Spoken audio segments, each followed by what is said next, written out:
삼터 제자훈련 기초과정 제9강 삼터의 청지기 네 번째 강의입니다. 청지기적인 삶의 실천에 있어서 이제 세 번째 주제라고 할 수 있는데요. 주인의 뜻을 따라 착하고 충성되게 다스리기에 대해서 함께 생각해 보겠습니다. 지금 나의 삼터는 어떻게 다스려지고 있나요? 누구의 뜻대로 다스려지고 있나요? 나의 뜻인가요? 아니면 우리 주님의 뜻인가요? 나아가서 우리 삼터를 향한 주인의 뜻이 과연 무엇일까요? 어떻게 알 수 있죠? 사실은 좀 어려운 질문인 것 같아요. 왜냐하면 우리 삼터에서 일어나는 대부분의 일들은 상당히 애매합니다. 성경 공부를 하거나 설교 말씀을 들으면 딱 이해가 되는데 막상 삼터에 나오면 잘 모르는 경우가 많아요. 삼터에서 자주 듣게 되는 질문을 좀 적어보면 다음 것 같습니다. 제가 한번 생각나는 대로 적어봤거든요. 뭐 이런 겁니다. 직장을 대체 어떻게 찾아야 되나요? 직장을 찾는다면 어떻게 직장에서 처신해야 되나요? 상사, 동료, 부하, 직원들과 대체 어떻게 관계해야 되나요? 날마다 이제 그런 이슈들을 갖거든요. 어떨 때는 직장에서 또 가정에서 복잡한 이슈들을 만날 때마다 어떻게 풀어가야 되나요? 직장 너무 힘들어요. 어려워요. 계속 다녀야 되나요? 말아야 되나요? 집에 오면 맨날 그 스마트폰만 보는 우리 아이들 어떻게 키워야 되나요? 일과 가정 둘 다 너무 바쁜데 어떻게 균형을 맞춰 가야 하나요? 재산은 어떻게 관리해야 되나요? 헌금은 대체 어떻게 하면 좋을까요? 여가 시간을 어떻게 보내는 것이 현명한 것일까요? 또 노후는 언제 어떻게 준비해야 되나요? 뭐 여러 가지 복잡한 그런 질문들, 생각들 많죠. 사실은 뭐 하나 쉬운 정답은 없습니다. 이렇게 시시각각 삼터에서 접하는 크고 작은 선택 앞에서 하나님의 뜻을 구한다는 것이 과연 무엇일까요? 그리고 또 우리 삼터는 상당히 복잡하게 뒤엉켜 있습니다. 단순하지가 않아요. 예를 들어 아무리 작은 사업을 하나 한다고 해도 다양한 이해관계자들이 연결돼 있어요. 사업에 제품이나 서비스를 구매하는 소비자들도 있고요. 일하는 종업원들도 있고요. 또 투자자들도 있어요. 또 필요한 물건을 공급하는 그런 공급업체들도 있습니다. 복잡하게 막 뒤엉켜 있어요. 그 사업체가 위치한 지역사회와도 영향을 주고받고 있고 자연환경과도 연결되어 있습니다. 그래서 어떤 한 부분을 잘해도 전혀 예상치 않은 그런 곳에서 문제가 발생할 수 있습니다. 이런 상태에서 하나님의 뜻대로 산다는 것이 과연 무엇일까요? 그리고 어떻게 해야 지혜로운 성직의 모습일까요? 사실 뭐 이 모든 질문에 대해서 다 답을 얻을 수는 없겠지만, 이 시간은 성경 말씀에 근거해서 큰 그림을 함께 그려보는 그런 시간이 되기를 바랍니다. 좀 머리가 복잡하실 것 같아서 퀴즈 하나를 드리고 또 넘어가려고 합니다. 자, 다음 인물은 누구일까요? 이 사람은 그 실제 인물은 아니지만 성경에 나오는 인물입니다. 팔레스타인의 농부고요. 한 40대 후반 정도 되는 것 같아요. 부모로부터 엄청난 소유를 물려받았고, 그래서 농업을 주로 하는 농업 전문가입니다. 그래서 여러 농작물, 또 여러 농법 시도해보고 많은 실패와 어려움도 겪었습니다. 근데 최근에 엄청난 풍년이 있었어요. 해랑 비, 최적의 환경. 그래서 엄청난 소출과 수입이 있었네요. 그래서 이제 평생 먹고 살 수 있는 부를 한꺼번에 얻게 되었어요. 그래서 이제 사업을 정리하고 조기 퇴직을 하고 잘 살려고 그랬다가 갑작스러운 질병으로 사망했습니다. 누구일까요? 잘 모르시겠죠? 사실 여러분이 잘 아는 성경 이야기를 제가 좀 현대판으로 각색한 것입니다. 아주 누가복음 12장에 나오는 어리석은 부자 농부 이야기예요. 어땠나요? 예수님의 비유 말씀이죠.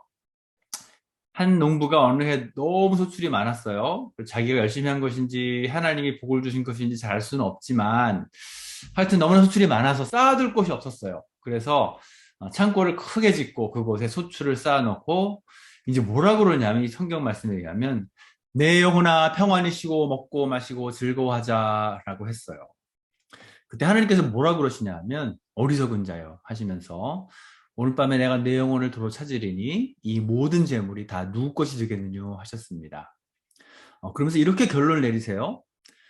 자기를 위하여 재물을 쌓아두고 하나님께 대하여 부요치 못한 자가 이와 같으리라 하셨어요. 무슨 뜻일까요?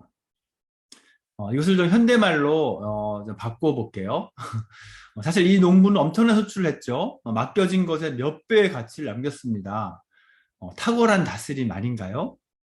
요즘 말로 하면 재무제표에 한 20 밀리언 달러, 한 200만 불쯤 가지고 있다고 한번 생각해 봅시다. 그리고 한 수익률은 20배, 한 2000%. 정말 재정적으로는 엄청난 경제적 가치를 만든 것입니다.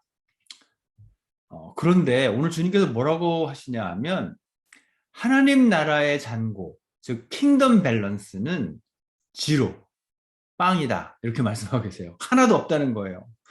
하나님 나라의 관점에서는 이 사람 때문에 득본 것이 하나도 없다는 것이에요.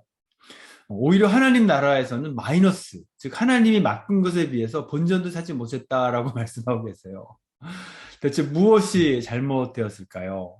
비즈니스는 정말 열심히 했는데 돈도 많이 벌었는데 하나님 나라에 전혀 도움이 안 됐대요.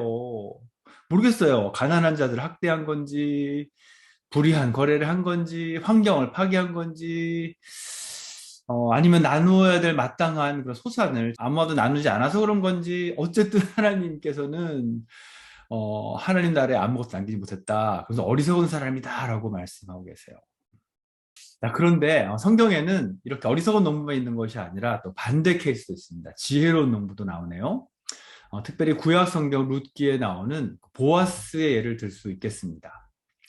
사실 보아스는 삼터 사역 원조십니다. 이분도 똑같은 농부인데 그리고 당시에 수많은 농부들이 가나안 땅에 있었지만 이 보아스의 밭에서는 전혀 다른 일이 벌어지고 있었습니다. 여러분이 잘 아시는 것처럼 나오미가 모압 땅에 가서 두 아들과 모든 것을 잃고 며느리 룻과 빈손으로 다시 이스라엘로 돌아가게 됩니다. 그죠?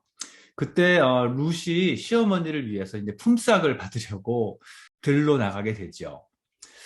그때 하나님이 주권 가운데 그렇게 하셨는지 아니면 그 딱한 사정을 알고 사람들이 소개해 줬는지 알 수 없겠지만 룻이 간 곳이 보아스의 밭이었습니다.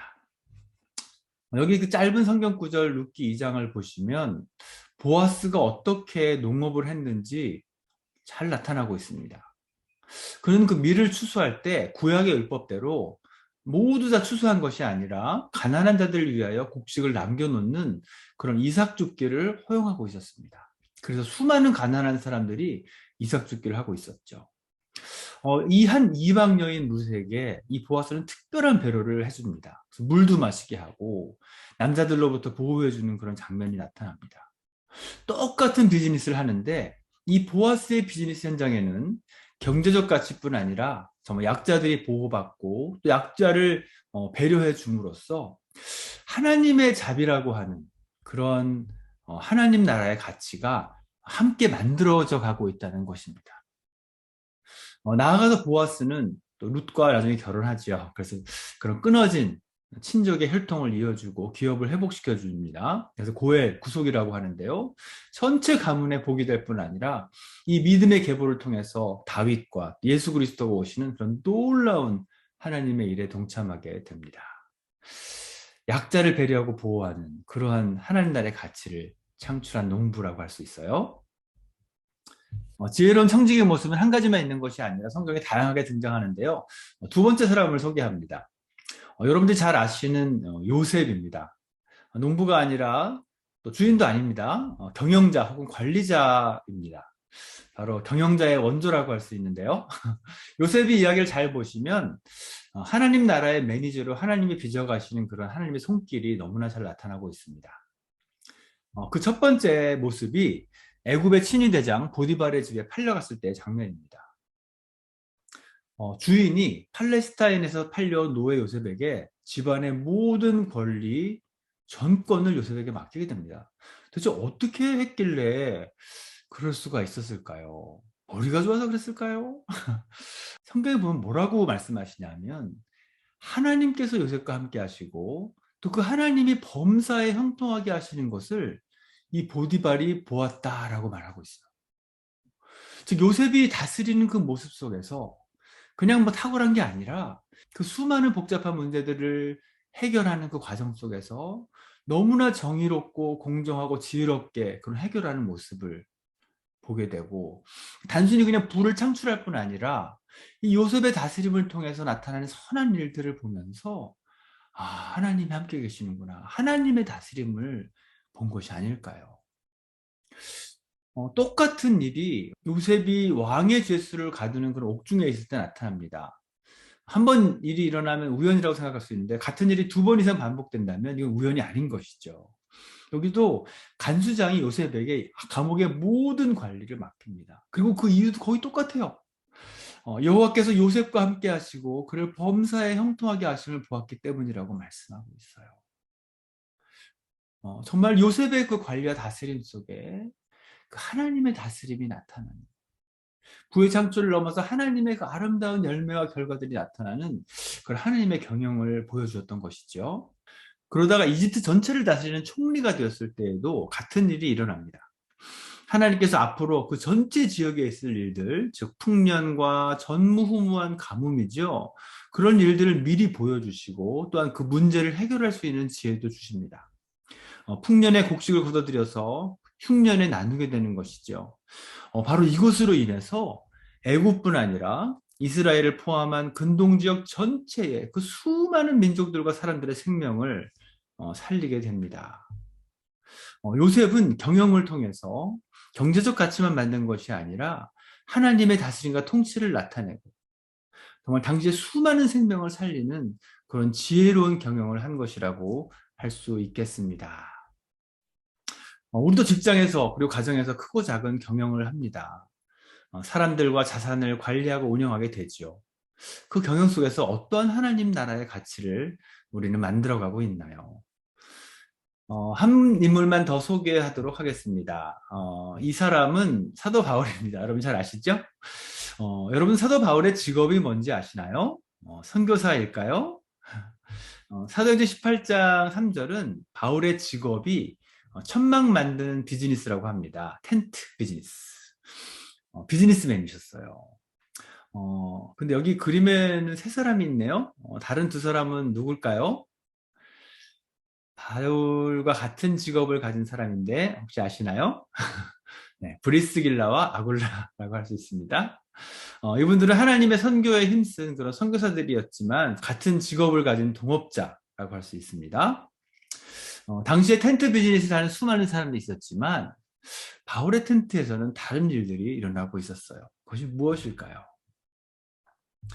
사도행전 17장 17절에서 말씀하십니다. 또 장터에서 날마다 만나는 사람들과 변론하니. 당시의 장터, 아고라라고 하죠. 그곳에서 날마다 변론, 즉 다이얼로그, 대화했다라고 합니다. 무엇에 대해서일까요? 복음에 대해서죠. 그렇습니다. 바울의 천막 비즈니스는 아주 모빌리티, 이동성이 뛰어난 비즈니스였어요. 그래서 훅 접었다가 다른 도시에서 훅 펼치면 되니까요. 그래서 사도 바울의 이 천막 비즈니스는 엄청난 선교적 열매를 만들어내는 그런 비즈니스였습니다. 특별히 2차 선교 여행 때부터는 도시의 그 장터에 들어가서 오늘 읽은 본문 말씀처럼 날마다 만나는 사람들과 대화하며 복음을 전했습니다. 그러다가 3차 전도 여행 때부터는 아예 에베소라는 도시에서 3년 반을 머물면서 복음을 증거하는데요.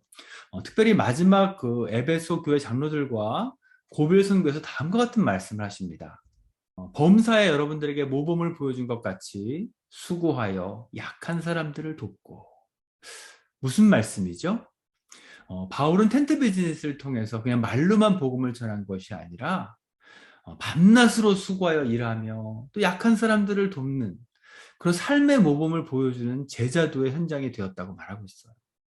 이런 제자의 삶으로 복음을 증거하였다고 할 수 있습니다. 이렇게 삶과 말씀으로 복음을 전한 사도 바울의 사역을 통해서 에베소 전체 도시에 아주 폭동이 일어날 정도의 놀라운 변혁이 있었다고 성경은 증거하고 있습니다. 바로 지혜로운 상인 사도 바울의 장막 비즈니스에서는 경제적 가치만 창출된 것이 아닙니다.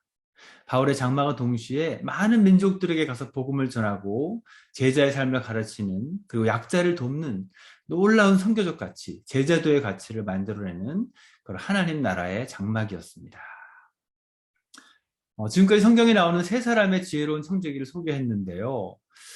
비록 시대와 그런 모습은 다양하지만 이분들의 공통점이 있다면 바로 하나님께서 맡겨주신 삶터에서 단순히 그냥 열심히 일해서 경제적 가치만 남긴 것이 아니라 동시에 하나님께서 귀히 여기시는 하나님 나라의 아름다운 가치들, 그 하나님의 공의와 하나님의 자비와 하나님의 생명과 그 복음과 선교의 가치를 함께 만들어낸 그런 지혜로운 청지기였다는 점입니다.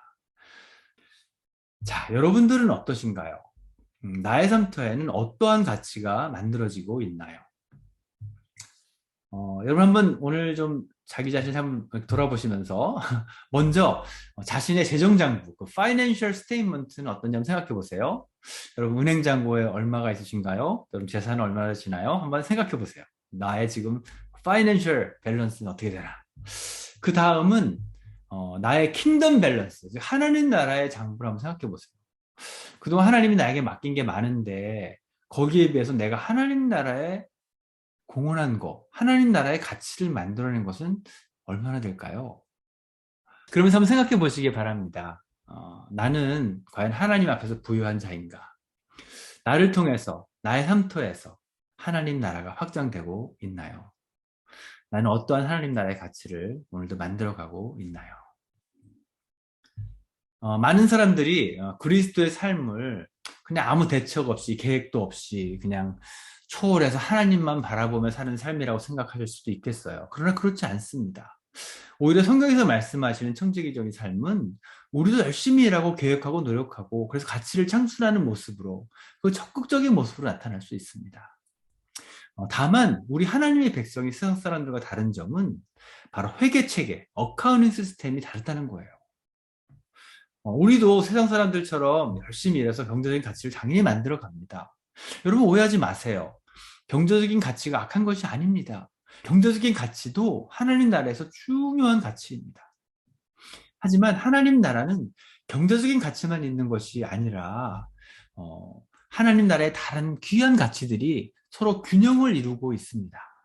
그래서 때로는 경제적 가치의 지나친 추구가 다른 가치들을 다 무너뜨려 버릴 수도 있어요.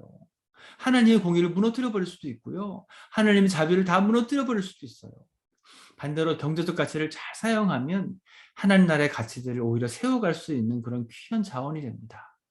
바로 하나님 나라의 청지기들이 삶터에서 감당해야 될 사명이 이것입니다. 하나님 나라의 회계 체계를 우리가 가지고 그런 다양한 하나님 나라의 가치들 사이에서 균형을 맞추어 가는 것. 그래서 하나님의 나라를 세워가는 것이 우리의 사명입니다. 이것은 결코 멀고 거창한 일이 아닙니다. 우리가 오늘 아이들을 돌보며 고객들과 종업원들을 대하며 직장 동료들과 함께 지내며 또 저 같은 경우는 학교 학생들을 가르치며 항상 매일 발생하는 일들입니다. 제가 오늘 어떤 청지기를 구해 사느냐에 따라서 하나님의 공의와 자비가 세워질 수도 있고 무너질 수도 있는 것입니다. 중요한 질문은 이것입니다. 당신은 다르십니까? 당신의 회계 시스템은 세상 사람들과 다릅니까? 아니면 똑같은 그런 가치 체계를 가지고 살고 계십니까?